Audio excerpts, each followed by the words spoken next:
Hello students, welcome to RNM academy channel. Students, diploma મેથેમેટિક્સમાં વેક્ટરનું જે ચેપ્ટર ચાલે છે એમાં આજના વિડીયોનો ટોપિક છે ડાયરેક્શન કોસાઇન ઓફ વેક્ટર, જેને ગુજરાતીમાં કહેવાય સદિશના દિક કોસાઇન. સદિશ જે છે એના દિક કોસાઇન કઈ રીતે શોધવાના એની વાત છે. થોડીક થિયોરી સમજી લઈએ, પછી એને આધાર ઉપર જે દાખલાઓ છે પરીક્ષાના એ આપણે સોલ્વ કરીશું. અહીંયા તમને 3 ડાયરેક્શન બતાવેલી છે: એક્સ કોઓર્ડિનેટ, વાય કોઓર્ડિનેટ અને ઝેડ કોઓર્ડિનેટ. માનો કે અહીંયા R3માં આપણી પાસે એક સદિશ છે. R3 કેટેગરીમાં એક સદિશ છે જેને હું કહું છું એક્સ બાર. અને એક્સ બાર એટલે એને આપણે આવી રીતે લખીએ છીએ x1, x2 અને x3. x1, x2 ને x3. આ ફિગર મેં પહેલેથી દોરી રાખી છે, ટાઈમ ન બગડે એના માટે. હવે 3 જે દિશાઓ છે એક્સ, વાય અને ઝેડ, તો આ જે વેક્ટર છે x bar is equal to x1, x2, x3, અને માની લઈએ કે એક્સ બારની વેલ્યુ 0 નથી, એ શૂન્ય સદિશો નથી જ. અને આ જે સદિશ છે x1, x2, x3 એ કોઈ પોઈન્ટ પીનો સ્થાન સદિશ કહેવાય. એનો કેવો સદિશ છે? પીનો સ્થાન સદિશ. અહીંયા ઓરિજિન છે O, તો ઓપી જે રેખા બની અથવા ઓપી જે છે એ એક્સ સાથે ખૂણો બનાવે, એ ખૂણો કેટલો છે? આલ્ફા. વાય કોઓર્ડિનેટ સાથે ખૂણો બનાવે તે બીટા છે, અને ઝેડ સાથે ખૂણો બનાવે તે ગામા છે. એટલે આપણે કહી શકીએ કે એક્સ ડાયરેક્શન સાથેના ખૂણોની વાત છે તો એક્સ ડાયરેક્શન સાથે આલ્ફા, વાય ડાયરેક્શન સાથે બીટા ખૂણો બનાવે, અને ઝેડ ડાયરેક્શન સાથે ગામા. આલ્ફા, બીટા ને ગામા, આ 3 એંગલ બનાવે છે.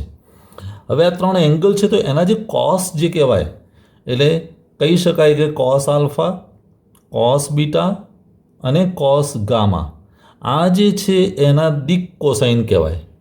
દિક કોસાઇનની પહેલાં સમજ લઈ લઈએ. દિક કોસાઇન, જ્યારે કોસ આલ્ફા, કોસ બીટા અને કોસ ગામા કરીએ તો એ આ વેક્ટરના સદિશના દિક કોસાઇન કહેવાય.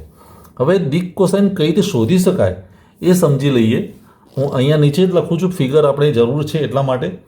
તો જો એક્સ ડાયરેક્શનની પોઝિટિવ ડાયરેક્શન ત્રણેયની માની લઈએ, આ એક્સની પોઝિટિવ ડાયરેક્શન, આ વાયની પોઝિટિવ અને આ ઝેડની પોઝિટિવ. તો એક્સની પોઝિટિવમાં જે છે તે આઈ વેક્ટર છે. તો કહેવાનો મતલબ કે એક્સ બાર અને આ આઈ વચ્ચેનો ખૂણો આલ્ફા છે. એટલે આપણે કઈ રીતે લખી શકીએ? એક્સ બાર અને બીજો એકમ સદિશ એટલે આઈ બાર, એના વચ્ચેનો ખૂણો એટલે આલ્ફા. આપણે આવું લખી શકીએ. હવે આપણને ઇક્વેશન ખબર છે કે cos alpha is equal two શું થઈ શકે? એક્સ બાર, પછી આઈ બાર, અને નીચે એક્સ બાર માનાંકમાં અને અહીંયા આઈ બાર માનાંકમાં, આવું લખી શકાય. હવે એક્સ બાર એટલે તો શું કહેવાય? x1, x2, x3, અને આઈ એટલે એકમ સદિશ. એકમ સદિશ એટલે શું કહેવાય? 1, 0, 0. ફક્ત આઈની વેલ્યુ 1 હોય, બાકીના 0. નીચે એક્સ બાર અને આઈ બાર માનાંકમાં, તો 1નો વર્ગ એટલે 1 વત્તા 0 વત્તા 0, તો 1નું વર્ગમૂળ પણ 1 જ આવે, એટલે અહીંયા જવાબ 1 આવે. હવે જો તમે આને સિમ્પ્લિફાય કરશો તો શું થશે? x1 ઇન્ટુ 1 એટલે x1, પ્લસ x2 ઇન્ટુ 0 એટલે 0, ત્રીજું પણ 0, એટલે ઉપર વધશે ફક્ત x1, અને નીચે શું વધ્યું? X bar. તો આ કોની વેલ્યુ આવી? કોસ આલ્ફાની. Cos alpha is equal to x1 divided by x bar માનાંકમાં. અને જો આ સમજમાં આવ્યું હોય તેવું આપણે બાકીના 2 માટે પણ લખી શકીએ. હું બાકીના 2નું અહીંયા તમને લખીને બતાવું કે કોસ બીટા હોય તો શું થઈ શકે? Cos beta is equal to x1ની જગ્યાએ x2 આવશે, નીચે એક્સ બાર. અને કોસ ગામા હોય તો કોસ ગામા એટલે x3 અને છેદમાં એક્સ બાર. તો આ 3 આપણને પરિણામ મળ્યા: કોસ આલ્ફાનું, કોસ બીટાનું અને કોસ ગામાનું. એટલે એવું કહેવું હોય કે ભાઈ એક્સ બારના દિક કોસાઇન કોણ? એક્સ બાર જે મારો વેક્ટર હતો એના દિક કોસાઇન શોધવા હોય તો દિક કોસાઇન કયા કયા આવે? તો હું આવું લખી શકું ઇઝ ઇક્વલ ટુ પહેલામાં આવે x1 નીચે x બાર, બીજામાં આવે x2 નીચે x બાર અને ત્રીજો x3 નીચે x બાર. આમ અલ્પ વિરામ કરીને તમારે ત્રણેયની વેલ્યુ બતાવવી પડે. x1 નીચે માનાંકમાં x બાર, x2 માનાંકમાં x બાર, x3 માનાંકમાં x બાર. તો આ આપણું ફાઇનલ સ્વરૂપ થયું અથવા ફાઇનલ રિઝલ્ટ થયું. પરીક્ષામાં જે દાખલાઓ પૂછાય છે એમાં તમારે દિક કોસાઇન શોધવા હોય તો તમારે x1 શોધવો પડે, x2 શોધવો પડે, x3 શોધવો પડે અને x બાર માનાંકની વેલ્યુ શોધવી પડે, જે પણ વેક્ટર આપ્યો હોય તે. તો આ એક થિયોરી પાર્ટ થયો. હવે આને આધારે આ રિઝલ્ટને ધ્યાનમાં રાખીને આપણે જીટીયુની પરીક્ષાના થોડાક પ્રશ્નો જોઈશું. તો સ્ટુડન્ટ્સ, પહેલો પ્રશ્ન લઈએ છીએ દિક કોસાઇન ઉપરનો. જાન્યુઆરી 2019ની પરીક્ષાનો પ્રશ્ન છે. નીચેના સદિશના દિક કોસાઇન શોધો. એમાં બે ક્વેશ્ચન આપેલા છે. પહેલામાં છે 2i + 2j - k અને બીજામાં √12 2 અને -3. હવે 1 બાય 1 આપણે સોલ્વ કરીશું. પહેલો પ્રશ્ન લઈએ. હું બંનેને આ બે ભાગમાં વહેંચી દઉં એટલે પહેલાંનું સોલ્યુશન અહીંયા બતાવીશ, બીજાનું સોલ્યુશન અહીંયા બતાવીશ. વાત કરીએ પહેલા પ્રોબ્લેમની.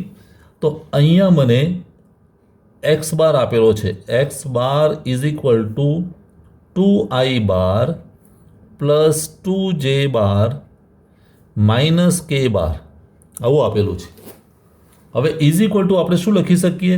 i j k સિવાયનું સ્વરૂપ તો 2 2 અને -1. હવે આને આપણે x1 x2 x3 સાથે સરખાવીએ, કારણ કે આ શું છે આપણા માટે is equal to x1 x2 અને x3.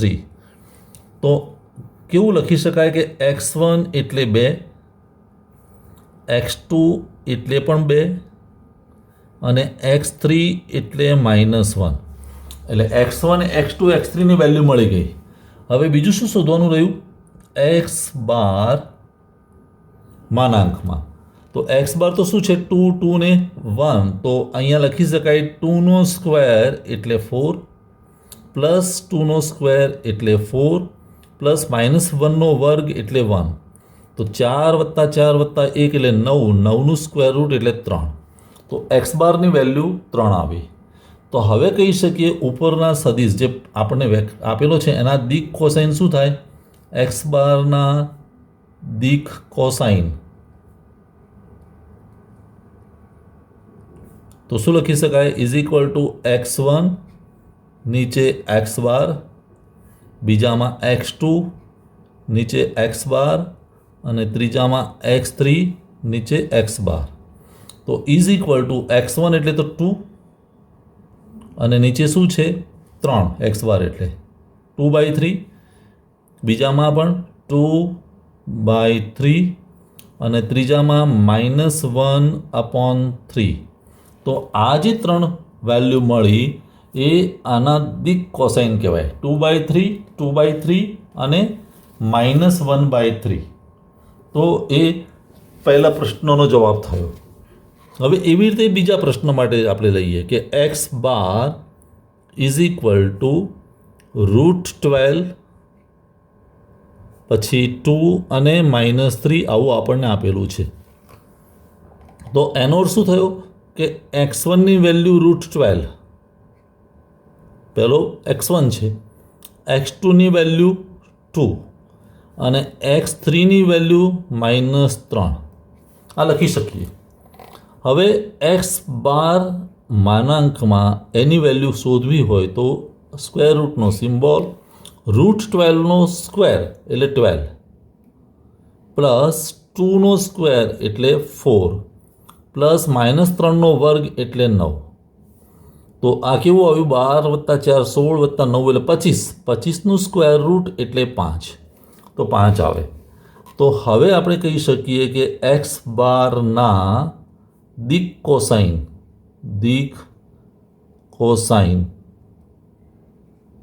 ઇઝ ઇક્વલ ટુ શું થાય? x1 ભાગ્યા 5, x1 ભાગ્યા x બાર એટલે √12 ડિવાઈડ બાય 5 પહેલો, 2 ડિવાઈડ બાય 5 x2 અને x3 એટલે -3 ડિવાઈડ 5 આ એનો જવાબ થાય.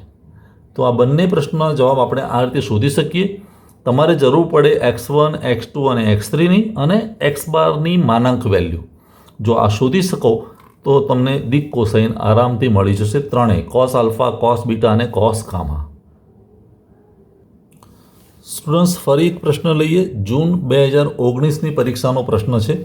જો a બાર એટલે એક વેક્ટર આપેલો છે 2i + j - k, બીજો એક વેક્ટર છે b bar i - j + 2k અને ત્રીજો વેક્ટર છે c bar i - 2j + k હોય તો a bar + b bar - 2c બાર આ એક નવો વેક્ટર આપણે શોધવાનો અને એની દિક કોસાઇન શોધવાની છે.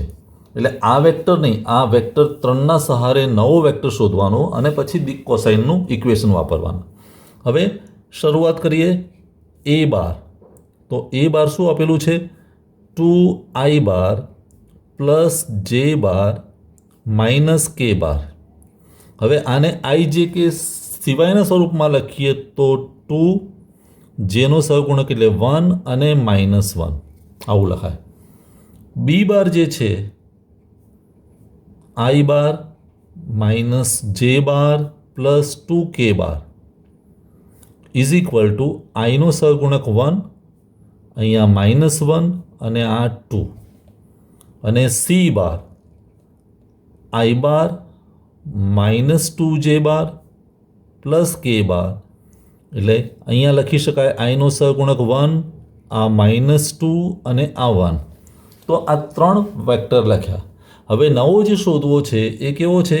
a bar + b bar -2c બાર. તો હું કઈ રીતે લખી શકું? a બાર એટલે 2 1 -1 + b બાર એટલે 1 -1 2 અને -2c એટલે જો અહીંયા હું શું કરું? પ્લસ કરી દઉં અને -2થી અંદર ગુણી નાખું -2થી. તો 1 × -2 એટલે -2, -2 × -2 એટલે 4, 1 × -2 એટલે -2. આ સીધું લખી શકાય. આ તમને સમજમાં આવવું જોઈએ. આ જે વેક્ટર હતો એને -2થી ગુણીને આગળ પ્લસની સાઇન લગાવી પણ અંદર -2થી ગુણાકાર કરી દીધો. આવું કરવાનું કારણ એક જ છે કે હવે આપણે ત્રણેયનો એક સાથે સરવાળો કરી શકીએ. તો કેવું થશે? પહેલામાં 2 + 1 એટલે 3, 3 - 2 એટલે 1, પછી 1 - 1 એટલે 0 + 4 એટલે 4, -1 + 2 એટલે 1, 1 - 2 એટલે -1. તો આ આપણને એક નવો વેક્ટર મળ્યો. એ કયો? a bar + b bar -2c બાર. હવે આ જે વેક્ટર છે એનું માનાંક શોધવો પડશે. એટલે a bar + b bar -2c bar એની માનાંકમાં વેલ્યુ એટલે સ્ક્વેર રૂટ સિમ્બોલ, 1નો સ્ક્વેર એટલે 1, 4નો વર્ગ એટલે 16 અને 1નો સ્ક્વેર એટલે 1 એટલે 16 + 2 એટલે 18. તો આપણે જે જવાબ મળશે એ √18. હવે √18 તો 9 × 2 થાય તો 9નું સ્ક્વેર રૂટ તો નીકળી શકે એટલે 9નું સ્ક્વેર રૂટ 3 અને અંદર રહેશે √2. આ આપણને માનાંક મળ્યો. હવે દિક કોસાઇનની વાત કરીએ તો દિક કોસાઇન હવે આપણે લખી શકીએ કે આનો પહેલો વેક્ટર એટલે x1 આ અને નીચે x બાર એટલે આ. તો 1 / 3√2 આપેલો, પછી 4 / 3√2 અને ત્રીજામાં -1 / 3√2. તો આ જે થયા એ નવા મળેલા સદિશના દિક કોસાઇન કહેવાય. આવી રીતે આપણે જવાબ શોધી શકીએ. તો સ્ટુડન્ટ્સ, આજની થિયોરી દિક કોસાઇન ડાયરેક્શન કોસાઇન વેક્ટર કઈ રીતે શોધાય તે અને એને લગતા GTUના 2 પ્રશ્નો તમને સમજમાં આવ્યા હશે. કોઈ ક્વેરી હોય તો કોમેન્ટ સેક્શનમાં જરૂર લખશો. ફરી મળીશું नेक्स्ट वीडियो में. Thank you for watching. Thank you very much. अगर आपको ये वीडियो पसंद आया है और आप मेरी चैनल पर नए हैं तो प्लीज मेरे चैनल को लाइक कीजिए, शेयर कीजिए और सब्सक्राइब जरूर कीजिए. Thank you very much.